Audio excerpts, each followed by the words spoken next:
go ahead and get started. Okay, so let's start by the name of the course. It's going to be, the webinar is going to be about Power BI crash course for beginners. So we're going to start by covering the very basics about Power BI. So you need not worry, there are not a lot of prerequisites required. We'll be covering them, what the pre-requirements later on in the upcoming slides. So a bit about me. Nathan has already introduced me. I work at Data Science Dojo. I'm a data scientist over here. I work with as a consulting person related to data science, and then I also dive into the analytics part at our company involving storytelling. So I have so my grasp on the Power BI, right? That indulged me to actually go ahead and co-create a course for Power BI. And yeah, so this webinar is just going to be like a small gist and a crash course covering some of the key starting points regarding Power BI. So the agenda for today's session, first of all, we're going to start by diving into what Power BI is. I'm assuming that a lot of the people coming here already know what Power BI is. For those who do not, we're just going to briefly get a brief context of what Power BI and Power BI Desktop in particular is. Then we'll be diving into the prerequisites, anything that you require beforehand that you can that is either necessary or maybe just a booster in your process for this entire webinar. Then we're going to go ahead and understand the dataset. So the dataset has already been shared with you guys along with the installation guide for Power BI. The dataset can be accessed and downloaded on your system. It's an Excel file, and we'll be utilizing that throughout the entire process to actually carry out our report building analysis process. So the pipeline for our webinar would be that we'll start by understanding our data, then we'll clean it, reprocess it, then we'll be diving into a concept called calculated columns and measures. I mean, it might seem like a fancy term right now, but later on you'll actually understand what that is using DAX, and then we'll be diving into building visualizations in Power BI. That would be our last part. So what is Power BI? Like I said, I assume most of you might already know. Those who don't, so Power BI is it's more of a drag and drop tool. So there is very little to no coding involved unless you're writing M code or your queries and your DAX queries. So besides that, it's just visually interactive. So it's very easy. Anyone can just go ahead and with a little bit of practice, they'll be able to build some immersive and coherent visualizations that are at the same time interactive. So you'll be able to, harvest better insights from your visualizations once you're ready. So a typical Power BI workflow. So like I said, we're going to start by actually diving into the cleaning and preparing part of our data, and then we'll go on to building the visualizations. If you see over here that I have highlighted that 80% of your entire workflow is related to cleaning and preparing your data. And then the remaining 20% is the actual part when you build the visualization. So when people when people start using Power BI, they just get all excited about, okay, I'm going to build this report, I'm going to build this dashboard, I'm going to build this visual, and they disregard the most important part about actually, diving into this process, which is cleaning and preparing your data. And why this is important is that if you start with unclean and garbage data, you're likely to generate visualizations that are going to be garbage, that are not going to be insightful. There's this common thing that goes around that garbage in, garbage out. So in order to, build good visualizations, you need to first focus on the data wrangling part in Power BI. That's most commonly referred to data preprocessing. And we're going to be carrying out that on our sample data set that is available. And then once we're done with the main stage, we can actually go ahead and start building the visualizations. So I've listed down a bunch of prerequisites that are either recommended or necessary. So first of all, that you have to have an interest to learn, right?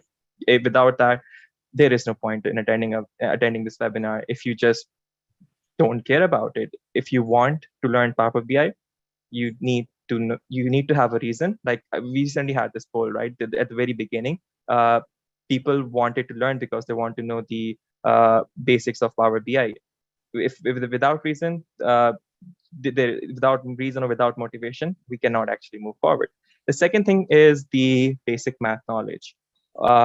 Okay, so I know some of you, maybe very few of you might not like hearing this word maths, uh, but just a it's not a warning. It's not supposed to scare you. It's the maths required is just going to be very basic. You need to know about addition, summation, subtraction, division, all of that basic stuff. Because whenever you're building visualizations, the data preprocessing or the whatever part that you're doing, that will have some numerical values, right? You would have to add values together. You would have to subtract values. You would have to count values. You might have to take average and the other different mathematical things. So just having the basic idea about these concepts should be actually good enough for you, and then we can go ahead and get started. The third thing is that basic knowledge of data types and relational databases is recommended. If you don't have it, don't worry about it. I'm briefly going to cover some brief points in the upcoming slide about data types and all of that. So it's recommended, it's not necessary.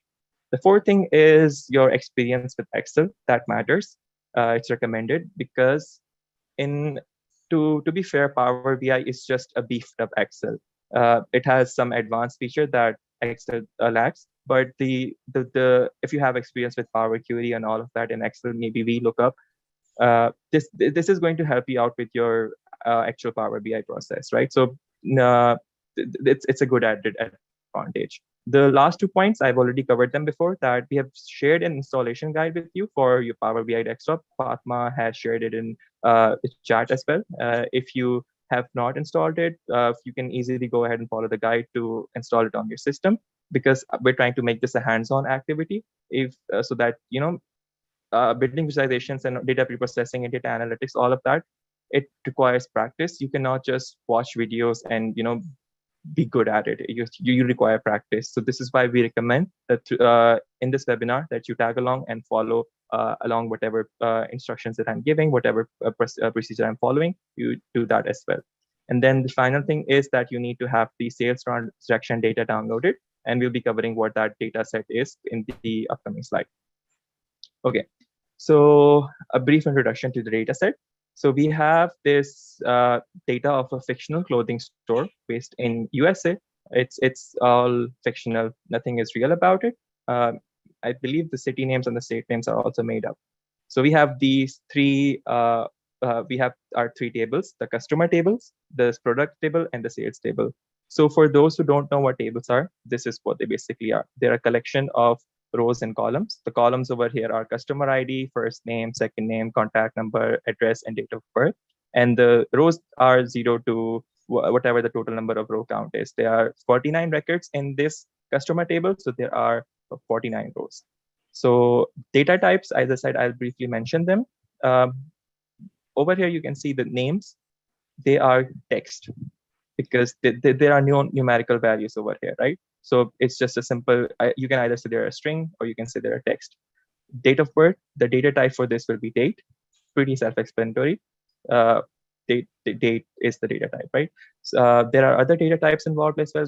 They can be numbers, they can be Boolean values. We'll not be covering Boolean, but we will have numerical values in our data set. I'll move on to the next slide that actually shows you that. So we have the other table that we have is the product table.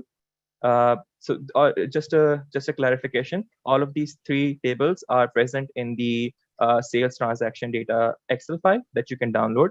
And I'm just over here, I'm just showing the screenshots from that data set, right? So the product table consists of the list of products that the company sells, and the customer table is the list of the customers that the company has. Over here, we have a list of products that we have a total of 44 products. We have the purchasing price that the company is purchasing it at, and the selling price that this company is selling it as. And if you see, there's this similar to customer, we have this ID column. So what it is doing is it is acting as an identifier for each of the row. So so this row has this ID 0. So whenever you're searching for this record, you can actually just point out to the ID, and this will act as an identifier for this row, right? 10 corresponds to this row, 11 corresponds to this row. Then the third table over here that we have sales. Oh, and also the data type for purchase price and the selling price over here is currency. or you can keep it as just a numerical value, right? Which is going to be, if you want to round it off, you can change it to whole number. If you want to maintain the decimal point, then you can maintain the decimal. Then the final table is the sales table. We have the transaction ID, customer ID, product ID, and transaction date. So this table is basically recording all of the transactions that the company has had since in the month of August, I believe. And then we have customer ID and product ID. So that means that the transaction 0, customer 6 is the one who performed the transaction, and the product that they purchased was 41. So this is basically a lookup table when you can go over here and you can go to product ID number 41 and you can see what product they purchased. And if you go to customer ID number 6, over here you can see Amy. Amy is the one who is making the purchase, so she is the customer over here. So why did I actually go ahead and talk about this data set? Well, because it is necessary that you first understand what data that you're working with before you actually go ahead and build your visualizations. If you don't have a gist about what the values are in your table, what the you know what the basic picture about your data set is, you're going to have troubles later on when you start pre-processing it, when you start uh, trying to generate visualizations. So now that we have a basic grasp of what our data set is, we can actually go ahead and start the hands-on activity. So I would recommend opening up your Power BI if you have it installed on your system. And let's actually get started.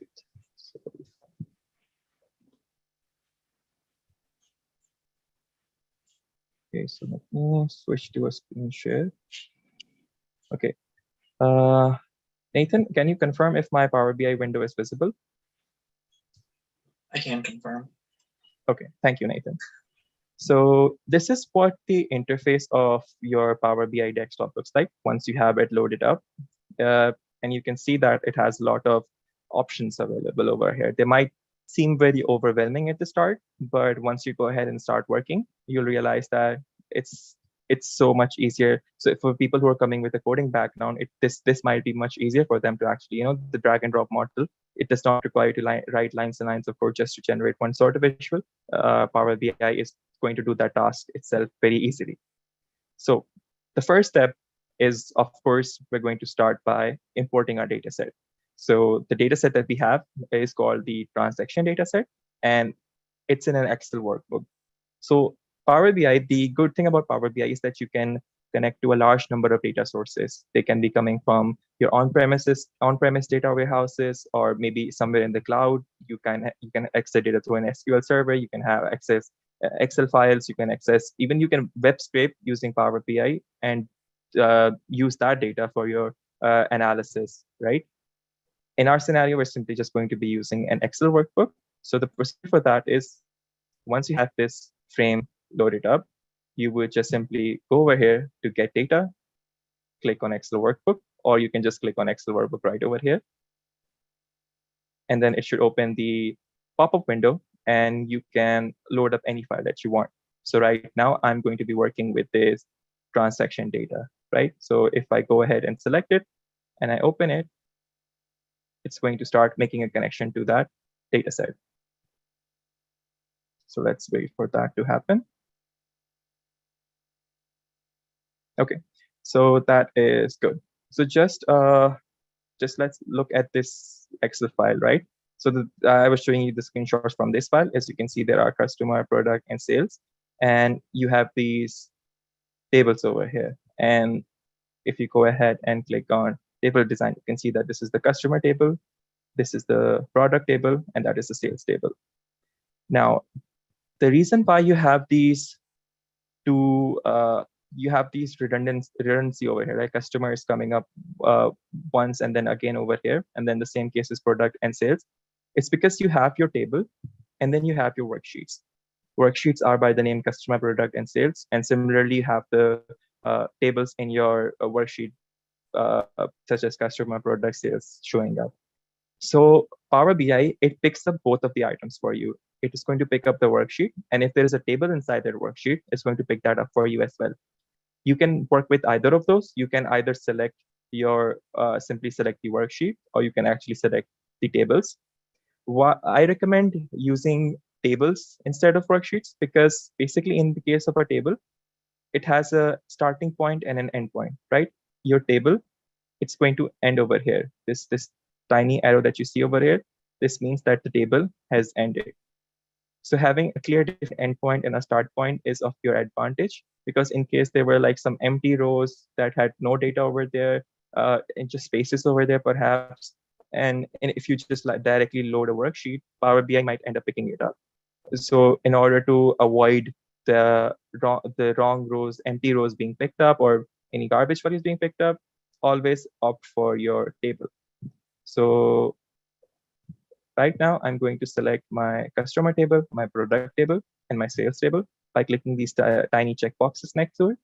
And then what I'm going to do is I'm going to click on transform data. I can either directly load the data or I can click on transform data. The the thing is that whenever, like I said, whenever you start with working with Power BI, you're going to do some sort of data pre-processing. That transformation is how you this by clicking on this button that you'll be able to carry out the transformation. But assuming that your data was already pre-processed, already clean, and you just needed to directly import it, you can click on load. But like I said, in my scenario, that's not the case. So I'm just going to go ahead and click on transform data. And by clicking on transform data, it's going to open up this uh, window, which is called the Power Query Editor. So basically, yeah. So the case with Power Query Editor is that it is your Power Query is the engine behind Power BI. All of the data pre-processing that you're going to be doing, you're going to be doing in this particular window, right? So by after clicking on transform, I had these three tables. Please click on this. So I have these three tables loaded up. The first table is the customer data. The second one is the product, and the third one is the sales. What I'm going to be doing is I'm going to apply the relevant pre-processing in all of these tables. Let's start with our customer table. So looking at this, we have the customer ID, the first name, the contact number, the address, and the date of birth. If you see next to this customer ID, we see these three numbers like 1, 2, 3. Similarly, with the case of first name, we see ABC. So this is the data type of the column. Power BI is automatically detecting it for us. We don't have to specify that this is a text, but sometimes it can do a mistake, right? For example, in the case I wanted customer ID to actually be detected as a string, right? So I would go ahead and click on the button over here and I would click text. And what's that going to happen is it's going to change it to text. If you had noticed over here in the right side, there is a list of steps that are being applied. You have the data being pulled in from the source, then the navigation, and the data types being changed. This is something that is being automatically done by Power BI. This is whenever we load the data, Power BI applies a bunch of steps on its own to detect what the data types are, and it does it. Any additional step that we're going to be doing is going to get added on later on. And if you don't want to continue with a step, maybe you made a mistake, you see this tiny cross button next to it. If you click on it, it's just going to reverse the step. So if you see, this was initially number, I changed it to text. And by clicking on the cross button, we went back to the previous step and we're back to the number type. Now, whenever you're starting with your analysis, it's important to understand what question are you trying to answer, because that is going to set your criteria for how you carry out your data preprocessing. So in my scenario, let's say I wanted to process this customer data in the format that I have additional columns that consist of the city along with the state and the postal code. Over here, it's all combined and merged into just a singular, you have in just one single box, right? You have the first line, it's the address, then we have the city name, then we have the state name, and then we have the postal code, the zip code. So the like I said, the good thing about Power BI is that all of it is just the pre-processing that you're going to be doing is you're going to be doing it using your drag and drop method. So for example, if I wanted to split this column, I could just right click it, go to transform. Sorry, I go to split column, and I can split it by a delimiter, by a number of characters, by positions. So you have a bunch of options that allows you to split your column. In my scenario, what I have is that I have a first line that consists of the address, and then the second line that consists of the city, the state, and the postal code. So the split that I'm going to be doing is, firstly, I want a split on the line break. So if I go ahead and split by delimiter,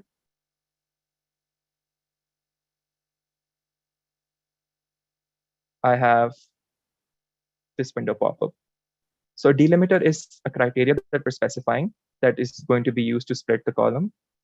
Right now, we are using a line feed to split, and Power BI is automatically detecting it. If you see this window pop up, you have an option to split by a custom delimiter. Actually, yeah, you see over here, we have this automatically detected. For example, in case I wanted to split by a comma, I could specify that split it by a comma, semicolon, space, tab.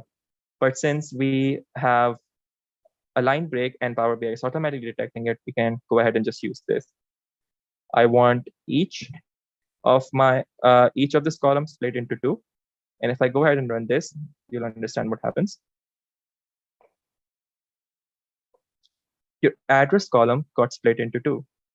So wherever that line break was coming, Power BI has automatically split it into two columns.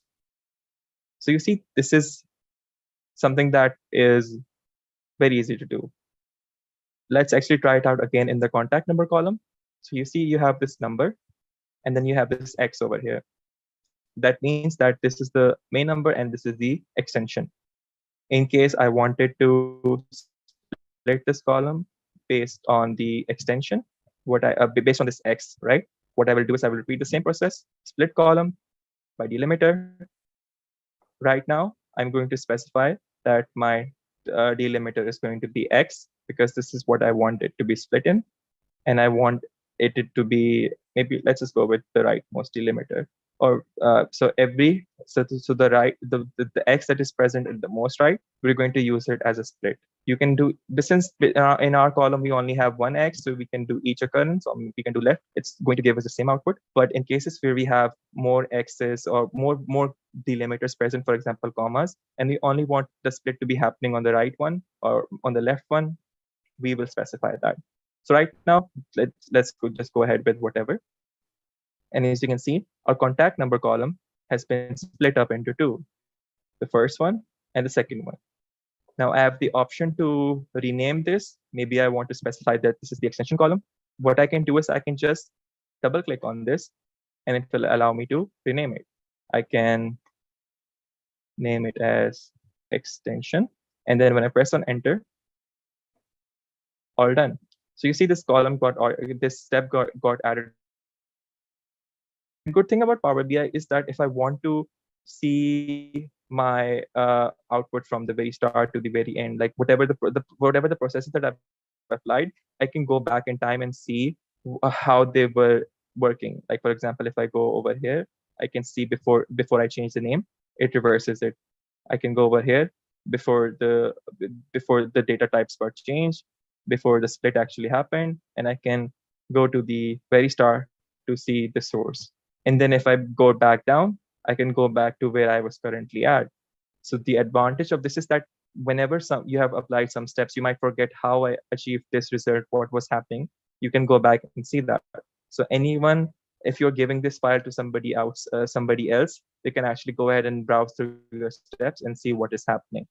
So now that we have this done, like I said, I wanted to extract the city names and the state names and the postal codes separately, right? Let's assume that this time I'm going to do a split, but I'm going to be using a split by a comma because the city names ends over there. And then we have the state name and the postal code starting. So if I do split by delimiter, I specify that it's automatically selected comma as a delimiter, right? So it's doing the job for me. If in case it was wrong, I can go ahead and change it. And if I go ahead and run this, we have the split happening over here. So the city names are here, and then the second column consists of the name of the state and the zip code. But if you see over here, there is some issue with our data. You have these two null values. And if you see, there are these PO addresses. So these are special either services, addresses for services or military or government organizations. And the thing is that this is this is not giving me the right output. Like if I go ahead and split the you see the state name, it's being left over here instead of being over here. It's in the first column. It's that means the data was not preprocessed properly. And this is why I was specifying why is there a need to understand your data before, because in case there is some sort of, when you're working with real life data, your data is not going to be clean and uniform. You're going to have data coming from multiple different sources. And since the uniformity is not there, you might actually end up having, you know, doing some sort of pre-processing that's not right for the situation. So once you have understood the data, then only can you can move on to the next step. So I just realized that using comma as a delimiter was not the good thing for me. So what I Yeah, can do Mark, is, yeah. before you move on, what happens when you split the column and in your address 2, you get all null values? So that again depends on, that's like a specific scenario. Like if you're getting addresses as null, that means there is no address in the first situation. So when you're actually pre-processing your data, you would go ahead and drop the columns that let's say you can drop the columns that have no addresses, because if address is very sensitive to your situation, you can drop them. But in situations that it's not very necessary for you, you can retain them, right? So in our scenario, we already had all of these addresses, but like I said, when you're working with real data, it's not all clean and neat presented to you. You might have empty rows. You might have places where you don't have a value, right? So there are multiple methods to dealing with situations like this. There are ways that you can impute, uh, and there are ways that you can actually just drop the rows in at all, because they're not adding any value to your situation. That this is something that is the details of this is beyond the course of this webinar, but like a basic idea is that you can impute them, you can drop them, just like it's what you decide how to deal with your scenario. So in our scenario, like I said, splitting is we already have addresses for each of them, so it's not an issue for us.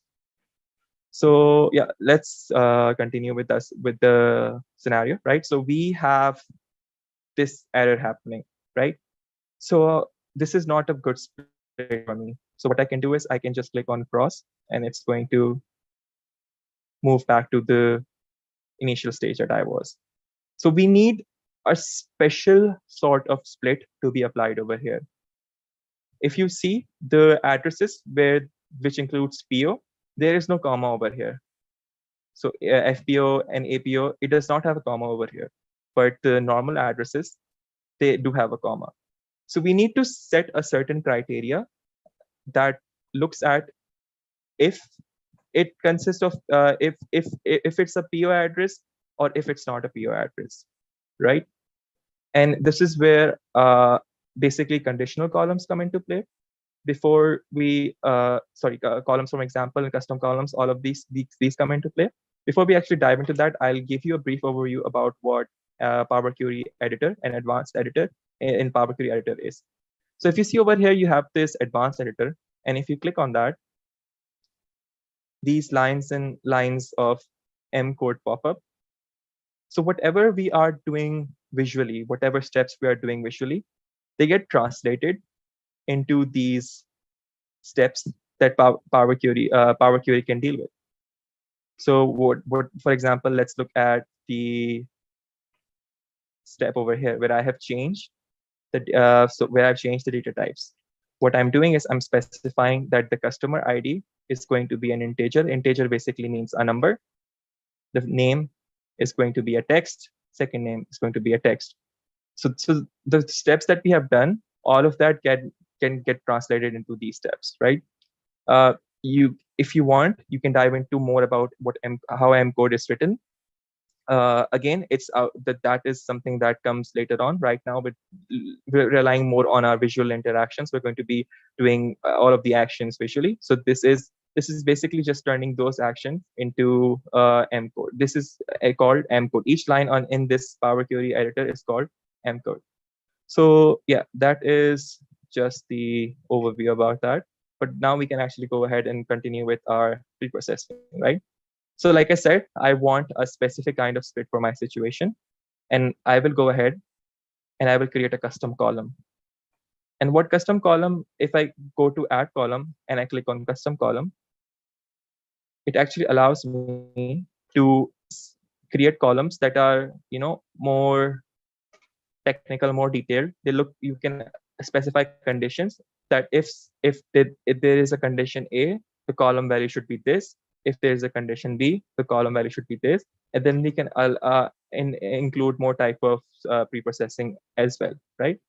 So like I said, in my scenario, what I'm going to do is I'm going to first see if the address consists of the word PO, right? So I'm creating a column for, let's call it city. I'm creating a city column. And what I'm going to do is I'm going to check if my address column, and if you see this is where the place where you actually write your formula. And over here, you have your available columns, and you can pull any of these columns and generate new values from it. So I'm going to be using address to, and what I'm specifying is if address to, and I'm going to see if there is PO in the value in address to. So I'm going to be using a function called, actually, let me just go ahead and copy this. So, and then I'll explain what it is. So you see, text contains is a function. It's a Power Query formula which checks that if a particular column has the word or value in it. What I'm checking over here is that if address to consists of the string PO, then set the city name to null. Why am I doing that? Because in the scenarios where we have these postal addresses of this format, there is no city, right? There is no city name present over there. You just have the state, and then you have the postal code. So in the scenarios, if the text contains PO, then set the value to null. Else, split it on the commas, which we were doing previously. We were splitting this, where we were splitting our string by a comma, and then it's just going to pull up the first value. List first. What it does is, so since the split over the comma, it's going to return two values, right? If you see over here, it's going to split at a comma. You will have this value, and then you will have this value. We want the first value to be returned, so I'm going to be using the list first function. And if I just go ahead and run this line of code, and you can click over here to learn more about Power Query formulas to better understand how to write these formulas. This is just a brief overview about what custom columns can do. So in scenarios where sometimes your drag and drop tools are not satisfying your conditions, you can go ahead and generate more complicated columns. And if we go ahead and run this, you would see in the scenario where there was a comma, that means there was no PO. It split in this format. And if there was PO, it just changed the value to null. So the idea behind custom columns is that you can generate better columns, right? Another thing about Power BI is column from examples. And let me actually go ahead and show you what that is. With column from examples, you just give it an example, and it's going to generate the column on your behalf. For example, over here, if I specified AK, and then I wrote over here ME, it is automatically picking the name of the states. So whatever complex calculations and whatever the complex formula that we were deriving, it's going to do it on our behalf. We just have to give it an example, and it does it for us. So I could just say state name over here, and it's doing the job for us, right? So I specified 2 examples, and it automatically filled all of the rows. Except for the scenario over here. These are 2 exceptions. And again, over here, what you will have to do is you'll have to create a custom column to deal with the scenario, right? So I've given you one example. You can go ahead and run it for your state name as well. We can move on to more of your pre-processing. So we have a product table over here, and then we have the sales table over here. All of these look good. We have done our pre-processing. We have extracted the name of the city. We have extracted the name of the state. We can actually go ahead and load our data. So once you're done, there a little thing that I use is I just click on cross, right? You can either click on save over here. If you click on cross, it's going to prompt you to actually save the load. And if I do that, it says, do you want to apply your changes? I click on yes. And whatever transformation that I had applied, that's going to load up over here. So let me just zoom out. And if you see, all of the changes that the connection that you have made, all of the changes are being applied to your corresponding tables, and they're being loaded up over here. So the good thing about Power BI is that if you have loaded up your data from, let's say, Excel, right, and you've applied all of these steps one time, you don't have to apply it over and over again. What that means is that once you have your pre-processing stages defined, and you append new values to your Excel file, for example, over here, I added a new row, let's say 44. I added all the relevant details, and I clicked on save. And then when I go back to, let's actually wait for it to load up and just close this. So it loads faster. Yeah. Bar, while we wait for it to load, can you show those 2 lines of code again? Sorry, the lines of coding? Yeah, can you show the 2? Yep. And maybe let me actually post it. Can you paste those in the chat for people? I don't know. Yeah. It might not look very pretty, but okay. So this first line of code, this is being used to split and generate the city. So let me change it to everyone. The second line of code over here, these are something that you can use to actually play further with your values. So I've extracted the state name as well, and then I have also extracted the postal code. So the idea is that you're just splitting by specifying a delimiter, and then you're specifying what position do you want to extract the value from. Is it the first value? Is it the second value? Is it the third value? And then you're just loading it up, right? Okay, so now that we have our data loaded, we can actually go ahead and move on to the visualization part, the fun part, right? So in our scenario, there was not a lot of pre-processing involved, but like I said, it will vary from data set to data set. There might be scenarios where you have very unclean data. You might want to replace all the empty values with any specific values. The good thing about Power BI is that it has all of these steps available. If you go back to your Power Query editor, you can make all of these changes, right?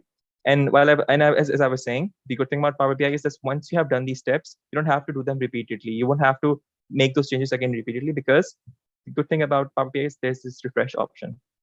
So every time you make changes to your Excel file, you can click on the refresh over here. I'm not going to do that right now because it might take some time for the query to update. But if you click on refresh, the new values, the new rows will automatically get transformed.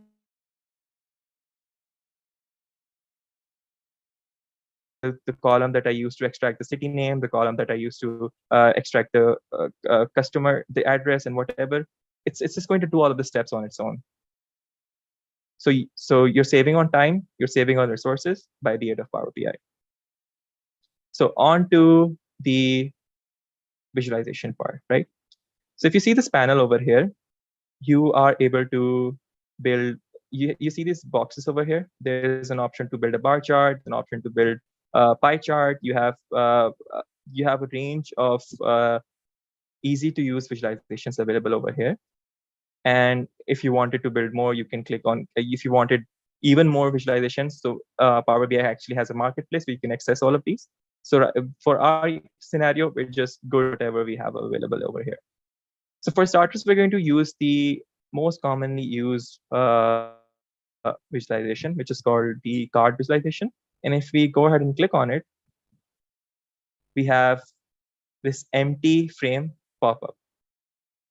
So what a card is used to show is any sort of number that is important for your company. It can be a KPI. It can be for let's think of a scenario. For example, if you wanted to see the number of sales that your company has had, right? You can use this. So if we go ahead and click on data, we can see, if we go to sales, we can see these 4 columns, right?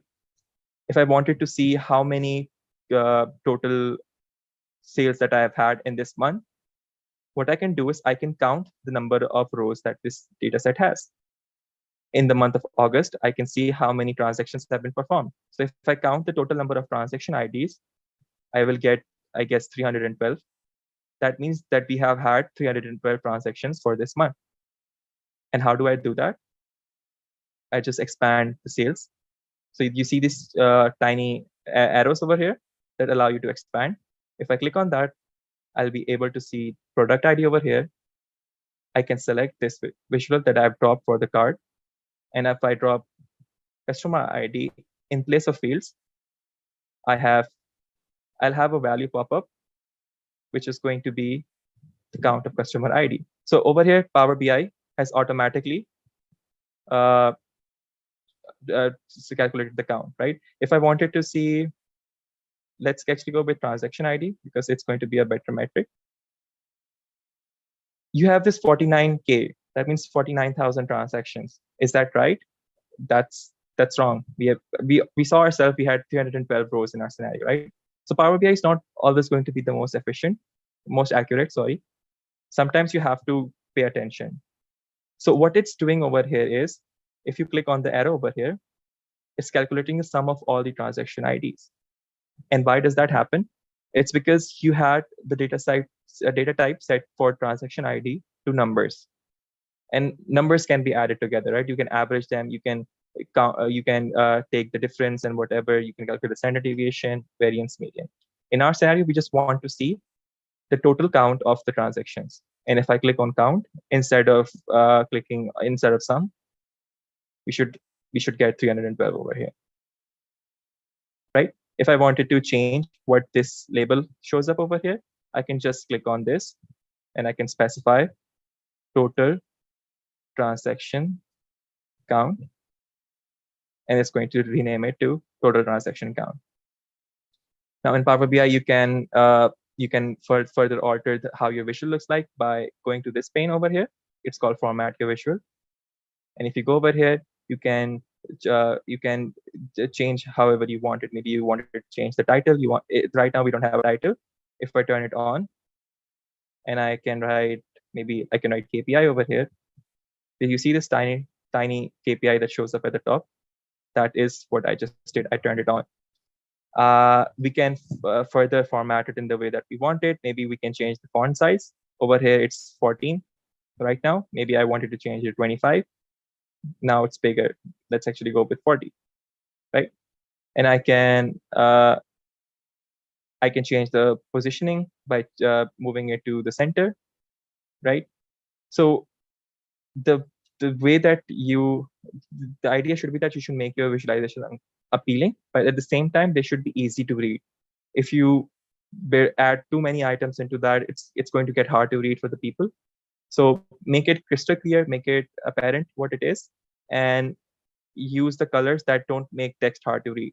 So for example, if I would change the background color to this to, let's say, dark gray, and which can be done again through formatting a visual option. Again, it's not going to be easy for the people to see what it's actually saying. So this is one of the visuals, right? This is just the one option that you have available. You have other visuals that you can develop as well. So let's actually go ahead and start by, so in our scenario, let's say the company wanted to see what is the most common customer age in their that buys their product. So in this scenario, we're just going to touch upon what a calculated column is. If we go to data, and if we click on our, actually, let's, since we are less on time, let's actually go ahead and go to this section. So we have product price and selling price. So this is the purchase price that the company purchased something at, and then the selling price is what they sold it as. If I wanted to see what is the difference that the company is making as a profit, I have an option to add something called I can use a calculated column, or I can use a measure. If I click on new column over here, I can specify a new column that's going to be, let's say, profit, and I can specify to be the selling price. And Power BI automatically recommends me that this table, the value is being pulled from here. This is the column. I just have to type the name of the column.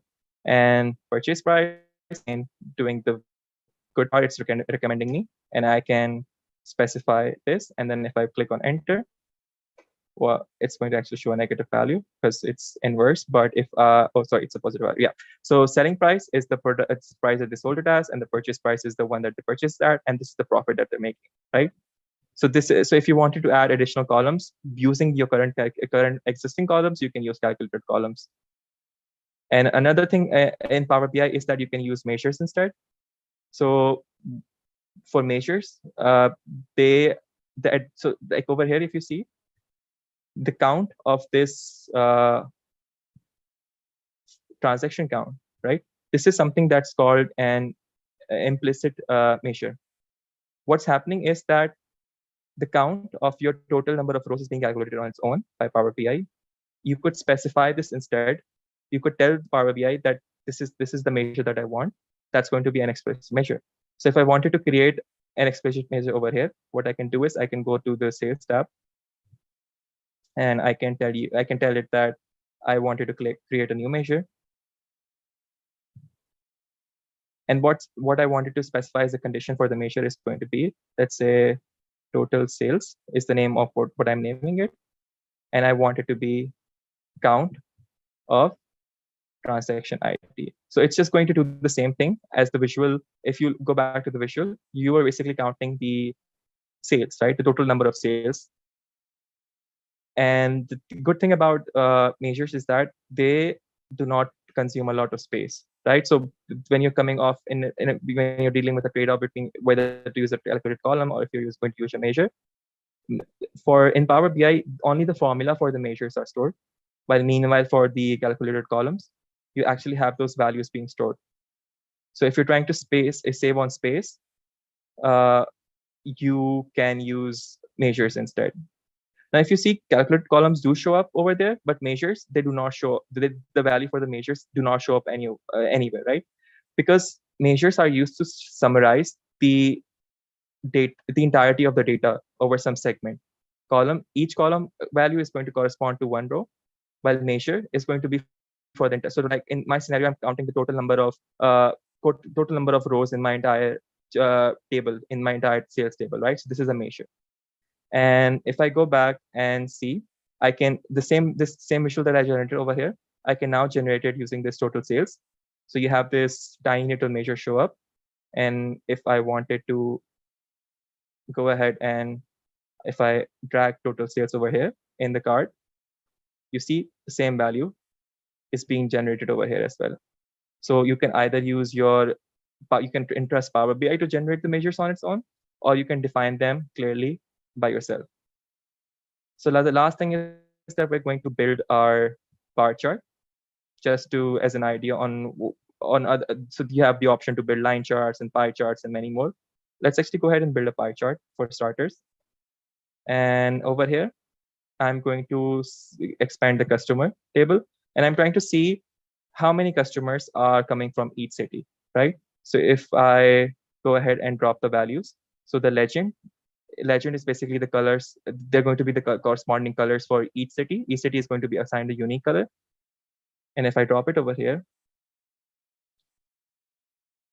and then I specify the values of, so you see, you have a number of cities and east, whatever, and this is corresponding to this. And if I specify the values over here, which is going to be the count of each city, I end up with this chart that is way too clustered, which is difficult and impossible to read. And why is this an issue? Well, because when the person that's going to actually see your visualization, how will they be able to comprehend this? Like, how can you find the right city and then see the right color? So when selecting a visualization, you need to be sure that they are easy to comprehend. They are not clustered. And for scenarios, for example, if you have like 8 or more categories, pie chart is not the best way. So instead, maybe you can go ahead and switch to a bar chart. So if I go ahead and click on the bar chart, the visualization changes to this. So since each city is occurring only once, we have this uniform bar chart.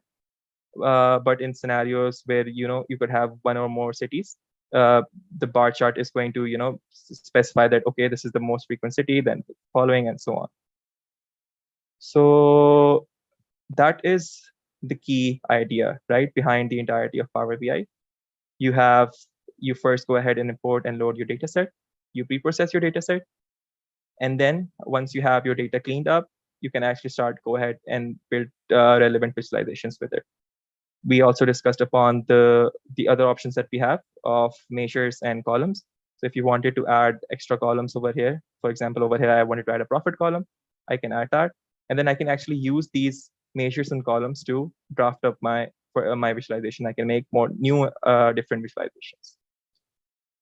So that is the idea behind the start.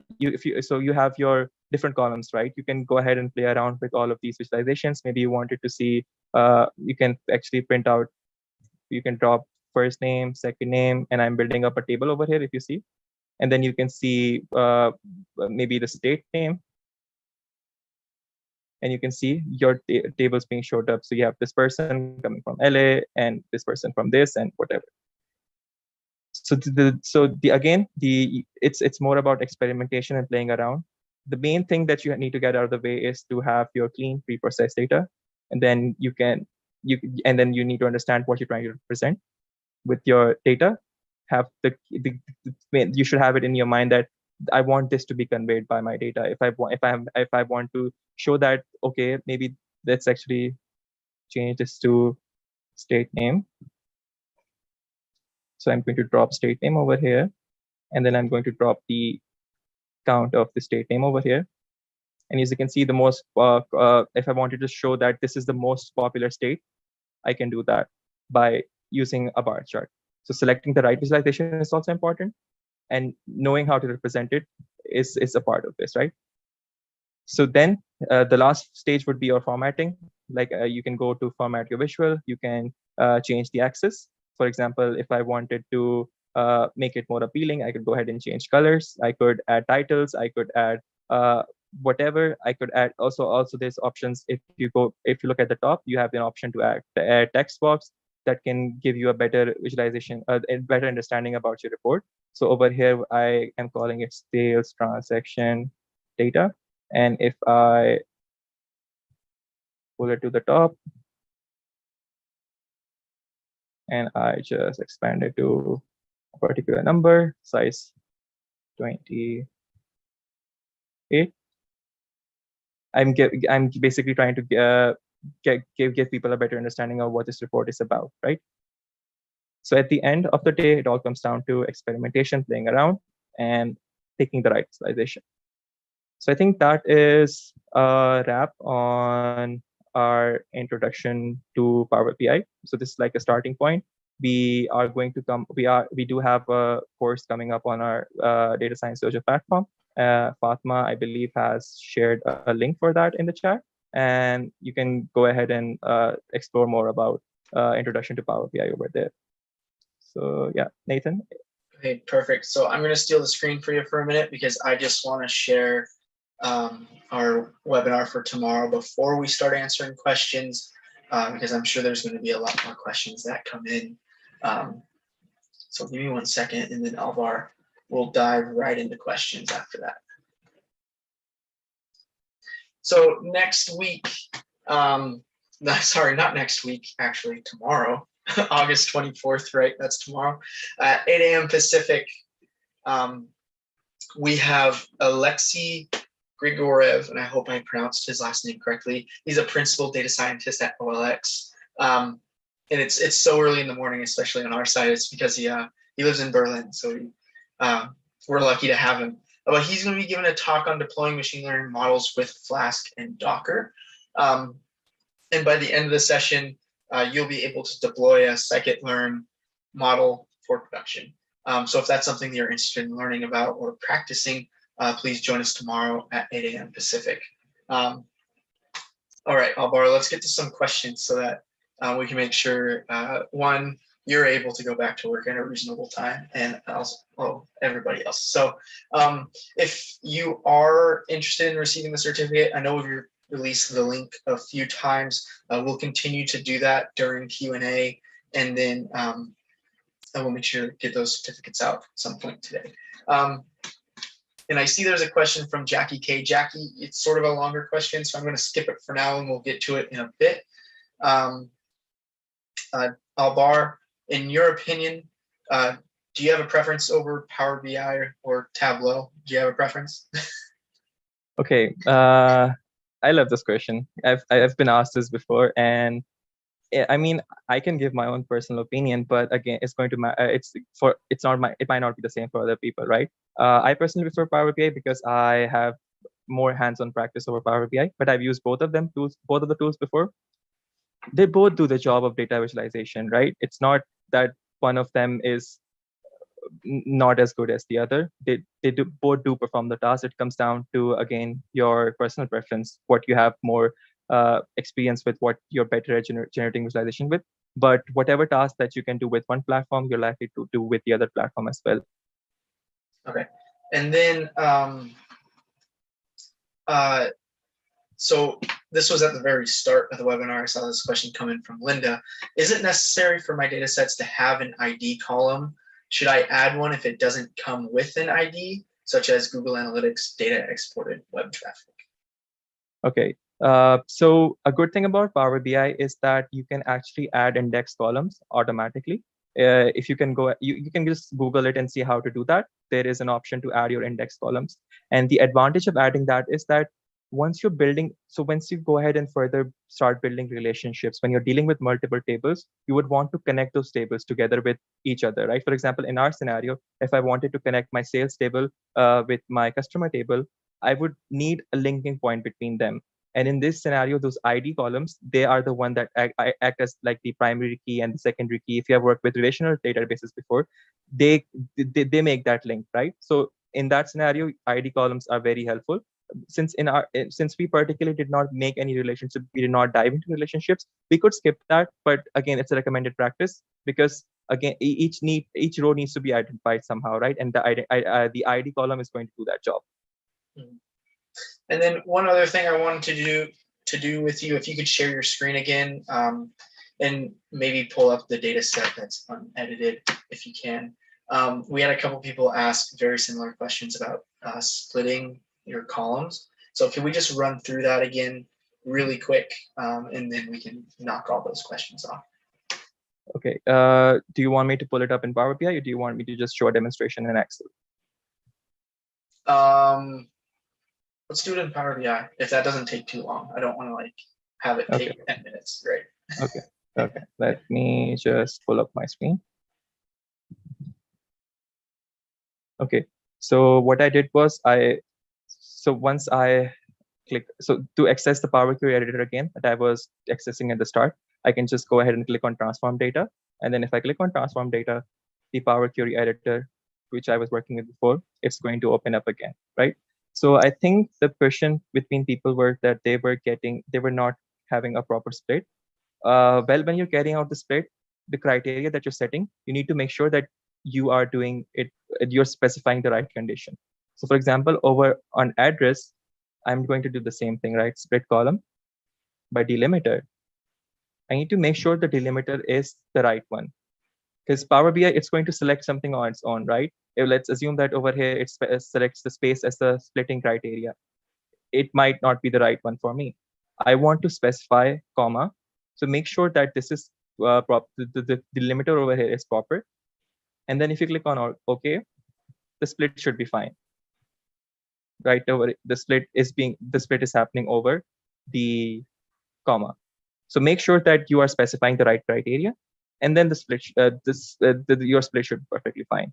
Right, and those null values in address is at 2.2. Those are showing up because there's not a comma to be split by, correct? Exactly. In the third row and the fourth row, like I talked about those postal address, the PO address, these ones, they don't have a comma. So like I said, the split is going to happen on the comma. Over here, there is no comma. There won't be a split. So this value gets retained, and the second value is going to be null.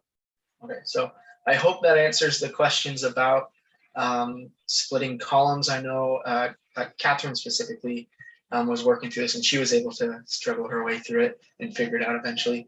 But I hope that answers those questions. So Alvaro, what is it called where Power BI automatically populated a column with some example values? Oh, it's in the name. It's column from example. Okay. And there's a mention of a formula. So where do you find the formula? Is there a quick search, and also can you send the formula? I'm not sure which formula they're mentioning, but maybe you do. So I think they're talking about the formulas that the splitting and all of those formulas that I shared in the Zoom chat. They are available in. So I've already shared them in the chat. The formulas are something that I derived myself. So when you're working with your data set, your personal data set, you'll have to make those formulas on your own based on your condition, and that requires some experience working with M code. So it's called M code. It's M and then CODE. And let me actually pull up a resource for this, and then people can actually browse it. Just so give me a minute, and meanwhile you can go on to the next question, and I'll share it with the people. Okay.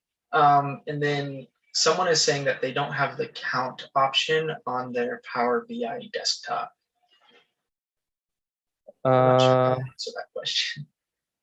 I don't know why that might not be showing up. They might have some. I mean, it is there in every Power BI desktop, so can't really say for sure. Maybe, what do you suggest, Nathan? How do we deal with this? I do not know. I'm guessing they may have been a spelling mistake or something. That's the only thing I could think of that for it not being there, not popping up when you type it in. And yes, Raja, how long is this webinar? My invite said 60 minutes. Yes, our dedicated time was 60 minutes. We try to finish up, but obviously we've already gone 11 minutes over with just Q&A. So stick around if you feel like it. Otherwise, feel free to step out. Technically, the webinar has ended. So as a data analyst, which is more common to use typically in the workspace, Tableau or Power BI? And Alvaro, I'm going to guess that you're going to say it depends on the organization. Exactly. Yep. Okay. So it all just depends on the organization that you're working for. And this is from Tejas. I'm guessing Tejas is on LinkedIn. Can you show the DAX formula in basic of dashboard? Can you show the DAX formula? What DAX formula? I'm unable to understand the question. What particular DAX formula? So Tejas, if you can send us more context, that would be great. How do you export the dashboard to a presentation? Okay, so right now what we did was we actually built a report, right?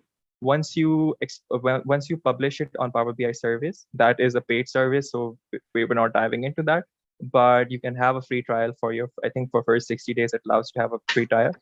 What happens over there is you can publish it into a workspace, into your Power BI workspace, and then you can share the link with the people in your organization. Maybe you can embed it on your website. But then again, it's a premium service, right? So right now what we're doing is we're doing something locally on your own desktop. For sharing and all of that, that's something that comes with Power BI service. So we are getting to our last couple of questions. So this is from William. I'm also assuming William is on LinkedIn. How many entries can Power BI take in? So how many entries can Power BI desktop handle? And can it handle that amount well? Because the Tableau public only takes 15 million, and I guess it doesn't work very well at that amount.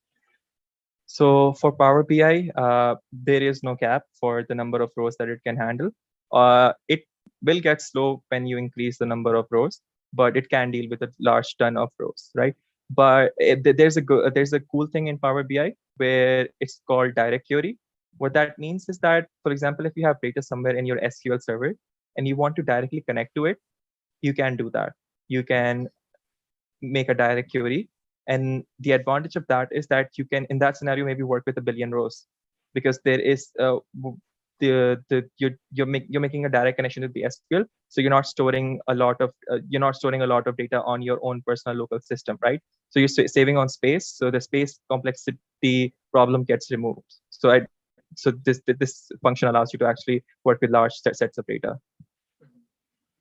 Okay, and then I think we're going to be kind of re-answering a question that was different, but also kind of the same. How do I share my created data file with someone else? You have to have Power BI service, right? They're asking how to share a data file with somebody else. Mm-hmm. Okay, so you can. Yeah. Is that the question? Yeah. How do I share my created data file with someone else? Okay, so if you just want to share whatever you have saved, all of the progress, you can just send the file to a person and they can open it on the system. So Power BI, when you save your file, it saves as a PBIX file. That file can be sent by email, whatever, and the person that can, as long as you share the Excel file with them as well, they can change the data source connection to their Excel file and they can access it on their system. And then, okay, and then going back to Teja's question about can you show a DAX formula and basics of dashboard? They're saying any data analysis expressions example will do, but I don't know if that is outside the scope of this webinar or if we even have time for that. So I did show one of the DAX formula. The formulas behind the